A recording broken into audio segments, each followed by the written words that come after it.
Hello friends, welcome to PTW. आप सभी इस बात को से पूर्ण अवगत हैं कि इस बार जो 24 का जो जनरल इलेक्शन हुआ उसमें कॉन्स्टिट्यूशन एक बहुत बड़ा इशू था। अपोजिशन पार्टीज़ बीजेपी के ऊपर ये आरोप लगा रही थी कि यदि ये पावर में दोबारा आई और इसके पास अगर थम्पिंग मेजॉरिटी हुई तो एक कॉन्स्टिट्यूशन को एक कर देंगे, मतलब कॉन्स्टिट्यूशन बदल देंगे, ये उनका था।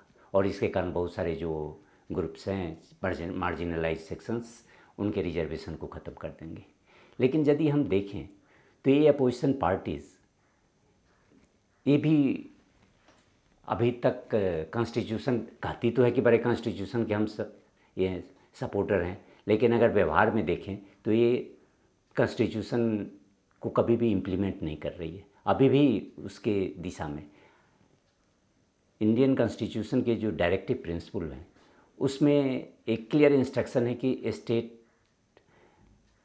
यूनिफॉर्म सिविल कोड को लागू करने की दिशा में ग्रेजुअली मूव करेगी। लेकिन अगर अभी तक देखें तो ये सारी पार्टियां, अगर इंडिपेंडेंस के टाइम से अभी तक देखें तो कांग्रेस जो मेजॉरिटी ऑफ टाइम जो कांग्रेस ही रही है, और कांग्रेस ने इस दिशा में कोई कदम नहीं उठाया। इनफैक्ट वो जस्टिफाई करते हैं कि there is no need to take any steps for the implementation of uniform civil code. उनका लॉजिक है कि ये डाइवर्स इंडिया में बहुत सारी डाइवर्सिटीज़ है और एक डाइवर्स कंट्री में जो डिफरेंट सिस्टम्स और पर्सनल लॉज होना ज़रूरी है। लेकिन वो ये भी आर्गूमेंट देते हैं कि ये जो सिविल कोड को अगर हम लागू करें तो इसके लिए demand within the community ही आना चाहिए, हमें इस पर कोई इम्पोज नहीं करना चाहिए। तो ये उनका जो आर्गूमेंट है ये बहुत हद तक सही नहीं है। अगर हम इंडिपेंडेंस के टाइम में भी देखें तो ये हिंदू जो पर्सनल लॉ था उसको चेंज किया गया, और उस समय भी हिंदू कम्युनिटी में बहुत सारे लोग ऐसे थे जो अपोज कर रहे थे, लेकिन उसके बावजूद भी ये स्टेप लिया गया।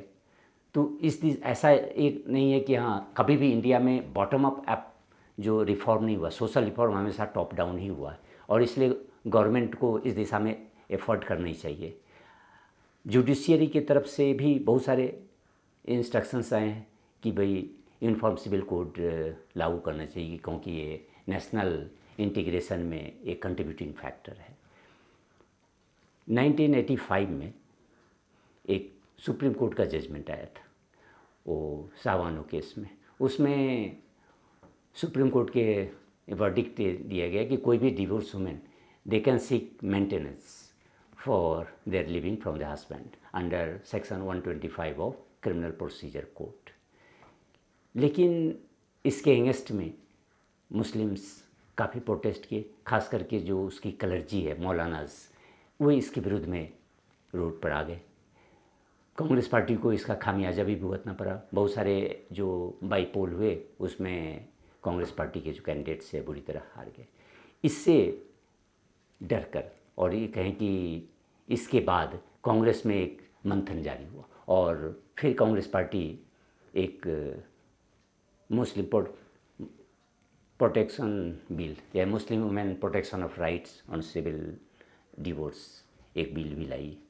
उस बिल में फिर से सुप्रीम कोर्ट के जो जजमेंट था, जिसमें कि भाई नॉर्मल जो पर्सनल लॉ है उसमें ये प्रावधान है कि वुमेन को केवल इद्दत का पीरियड जो होता है वो हार्डली 3 मंथ्स होते हैं, उसी बीच में मेंटेनेंस दिया जाएगा, लेकिन उसके बाद नहीं। लेकिन सुप्रीम कोर्ट इसको ओवर रूल कर दिया था कि नहीं, कोई भी डिवोर्स्ड वुमेन है वो क्रिमिनल प्रोसीजर कोड के सेक्शन 125 के तहत अपना मेंटेनेंस क्लेम कर सकती है। लेकिन उसके जस्ट ये गवर्नमेंट ने बिल ला करके कि मुस्लिम वुमेन एक्ट, इसके साथ उसने रिवर्स कर दिया। अभी एक घटना घटी है, कुछ दिन पहले सुप्रीम कोर्ट ने अगेन अब्दुल समद केस में उसी जो पुरानी जजमेंट है उसी को फिर से रीइटरेट किया कि नहीं, ये जो अगर वुमेन किसी उनका डिवोर्स अगर मुस्लिम पर्सनल लॉ के भी तहत होता है तो उससे कोई अंतर नहीं पड़ता। अगर वो अपने आप को मेंटेन करने की स्थिति में नहीं है तो वो मुस्लिम पर्सनल लॉ के बावजूद वहाँ से तो उसे जो भी मेंटेनेंस मिलना है 3 मंथ्स और उसके बाद मेहर मिलता है वो सारे तो होंगे ही, लेकिन अब वो अपने हस्बैंड से सेक्शन 125 के तहत भी क्लेम कर सकते हैं मेंटेनेंस। अब एक इंटरेस्टिंग चीज़ है कि इस बार वो प्रोटेस्ट नहीं हुआ। इसका क्या रीज़न है? पुराने में साहबानो केस में तो काफ़ी प्रोटेस्ट हुआ था और जिसके कारण government, Rajiv Gandhi government came under pressure to reverse the judgment, लेकिन इस बार नहीं हुआ। इस बार इसका एक सबसे बड़ा रीज़न है कि मुस्लिम को ये पता है कि ये जो गवर्नमेंट है उस पर हम प्रेशर बिल्डअप नहीं कर सकते, क्योंकि ये Modi government they are not dependent upon Muslim votes, in fact they ignore. अगर हम देखें तो केवल सारे लोकसभा में केवल एक कैंडिडेट बीजेपी का मुस्लिम है, वो भी केरला से, मुस्लिम बाहुल्य जो क्षेत्र है वहाँ से। तो they do not have political leverage to force the government to reverse the decision. तो ये एक मेजर रीज़न है। दूसरा रीज़न अगर हम देखें तो ये गवर्नमेंट का जो एटीट्यूड है वो काफ़ी रिफॉर्मिस्ट है। ये हमेशा यूनिफॉर्म सिविल कोड के फेवर में है। अभी कुछ दिन पहले इन्होंने ट्रिपल तलाक के अगेंस्ट में भी एक कानून बनवाया।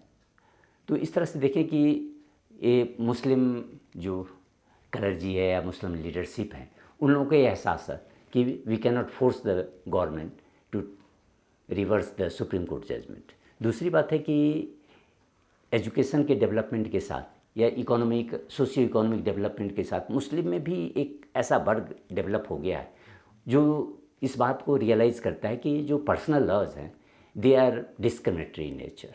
और इवन कुछ लोग तो इस हद तक कहते हैं कि भाई अगर अपने बच्चों को, इसलिए कि मुस्लिम पर्सनल लॉ के तहत जो लड़कियां हैं उससे केवल हाफ ही इनहेरिटेंस मिलता है अगर compare to the male descendants. तो इसके लिए भी बहुत जो अभी वाले हैं, अभी के जनरेशन के लोग, वो तैयार नहीं है। अगर वो कभी ये नहीं चाहेंगे कि हमारी प्रॉपर्टी हमारी बेटी को नहीं मिले, वो किसी और को मिले। तो इसीलिए अभी अगर देखें तो केरला में एक बड़ी इंटरेस्टिंग घटना हुई है। सुकूर एंड सीमा, सुकूर जो वहाँ के मलयालम एक्टर है, वो फिर से रीमैरिज किए और वो रीमैरिज किया वो स्पेशल मैरिज एक्ट के तहत, क्योंकि इंटरफेथ ब्रिटिश के टाइम में भी जो इंटरफेथ मैरिजेज होता था उसके लिए ये स्पेशल मैरिज एक्ट पास हुआ था। और इसके तहत हस्बैंड वाइफ को रिलीजन चेंज करने की ज़रूरत नहीं है। इवन इनहेरिटेंस या सक्सेशन में उसके अलग रूल्स हैं, उस पर पर्सनल लॉ का कोई असर नहीं पड़ता।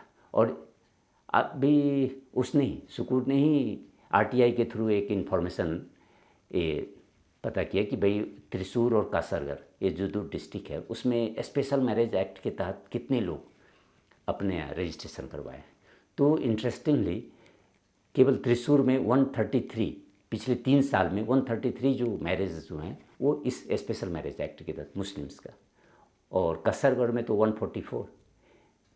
उससे भी हैरान करने की बात है कि एक केरला में गांव है जहां 80 जो मैरिजेज हुए हैं वो केवल एक गांव में वो स्पेशल मैरिज एक्ट के तहत। तो इस तरह से हम देखें तो ग्रेजुअली एक डेवलपमेंट हो रहा है कि लोग जैसे जैसे जो सोशियो इकोनॉमिक डेवलपमेंट हो रहा है एमंग द मुस्लिम कम्युनिटी, तो एक सर्टेन सेक्शन अब उसको अपोज करने, वो मुस्लिम पर्सनल लॉ को एक्सेप्ट करने के लिए तैयार नहीं है। तो इसलिए उसे एक ओपनिंग मिल जाती है कि यह है। अगर हम तीसरी बात देखें कि वुमेन में भी एजुकेशन का काफ़ी ये हुआ प्रोपोगेशन, तो एजुकेटेड वुमेन है वो कभी एक्सेप्ट नहीं करेगी कि भाई हमें इसका ये नहीं मिले, हमें राइट्स नहीं मिले। तो इस तरह से हम देखें कि इस बार सुप्रीम कोर्ट के जजमेंट के अगेंस्ट में जो प्रोटेस्ट नहीं हुआ। अगर हम लार्जर कंटेक्स्ट में देखें तो ये जो इद्दत पोस्ट डिवोर्स मेंटेनेंस इद्दत तक देने की जो सिस्टम है या प्रथा है, यह केवल इंडियन सब कॉन्टिनेंट में ज़्यादा है। वो इंडिया में भी है, पाकिस्तान में भी है, बांग्लादेश में भी। बांग्लादेश में भी हिफ्जुर रहमान केस एक हुआ था जिसमें हाई कोर्ट ने जजमेंट दिया कि नहीं, मुस्लिम वुमेन को मेंटेनेंस मिलेगा नॉट ओनली फॉर 3 मंथ्स, लेकिन वो उसके बाद भी वो क्लेम कर सकता है मेंटेनेंस, बशर्ते कि हस्बैंड्स के फाइनेंशियल कंडीशन सही हो। पाकिस्तान में भी इस तरह की बात हुई। तो इस तरह देखते कि पूरे साउथ एशियन कंटिनेंट में ऐसी बात है। लेकिन अदर इसके बाद आउटसाइड अगर हम जाएं तो बहुत सारे ऐसे इस्लामिक कंट्रीज हैं, वहाँ सिस्टम एकदम इंटायरली डिफरेंट है। वो more or less they come very close to the secular laws. For example Qatar को हम लें, कतर है, इंडोनेशिया है, इजिप्ट है, इवन टर्की है। इन सारी जगहों पर औरतों के स्थिति को सुधारने के लिए ऐसा नहीं हो कि हाँ डिवोर्स के बाद औरतों की स्थिति बहुत ही इकोनॉमिकली काफ़ी वीक हो जाए, वो अपने आप को मेंटेनेंस नहीं कर पाए। तो इसलिए इन सारी जगहों पर इद्दत तक तो मैंडेटरी है ही कि इद्दत तक आपको मेंटेनेंस देना है इद्दत पीरियड में, लेकिन उसके बाद भी आपको मेंटेनेंस देना पड़ेगा। और court has the right to determine this amount as well as duration of the period during which husbands are forced to give maintenance to their wifes. तो इस्लामिक कंट्रीज़ में most of the Islamic countries they have this system. अब एक interesting कि भाई ये opposition parties ये जो हमेशा सेकुलर का नारा बुलंद करती है, लेकिन ये जो सेकुलर कंट्रीज़ है वेस्ट में अगर हम जाएं तो यूएस है, यूरोप है, वहाँ की अगर हम सिस्टम को देखें तो they have secular laws to determine और to determine the post divorce maintenance. US में वहाँ भी सेकुलर लॉज है, सेकुलर फैमिली लॉ है, उसके आधार पर डिटरमाइन होता है। हाँ, वहाँ रिकॉग्निशन है कि रिलीजियस जो आर्बिट्रेशन है उसके माध्यम से भी कर सकते हैं, लेकिन रिलीजियस आर्बिट्रेशन जो होता है डिस्प्यूट का, ये मैरिटल डिस्प्यूट में, तो ये तभी मान्य होगा जब कोर्ट इसको वैलिडेट करेगी। और वो कोर्ट तभी वैलिडेट करेगी जब वो रिलीजियस जो आर्बिट्रेशन है या रिलीजियस लॉ के तहत जो आपस में म्यूचुअल सेटलमेंट हुआ है वो सेकुलर लॉ से कंट्राडिक्ट नहीं करे। यही सिस्टम यूरोप में भी है, जबकि थोड़ा बहुत अंतर है लेकिन बहुत ज़्यादा अंतर नहीं है। इसीलिए ये आवश्यक है कि इंडिया में भी सारी पॉलिटिकल पार्टीज़ जो फैमिली लॉज के प्रोग्रेसिव नेचर है उसको एक्सेप्ट करें। अदरवाइज़ एक समय आएगा जब वो खुद ही कंपेल हो जाएंगे, क्योंकि सोसाइटी से ही ये डिमांड आने लगी है कि भाई पर्सनल लॉ में चेंज किया जाए। तो ये जो भी पॉलिटिकल पार्टीज़ है उनको सोशल रिफॉर्म के फेवर में और ख़ास करके जो भी जेंडर डिस्क्रिमिनेटरी लॉज हैं उसके अगेंस्ट में स्टेप उठाने चाहिए। Thank you.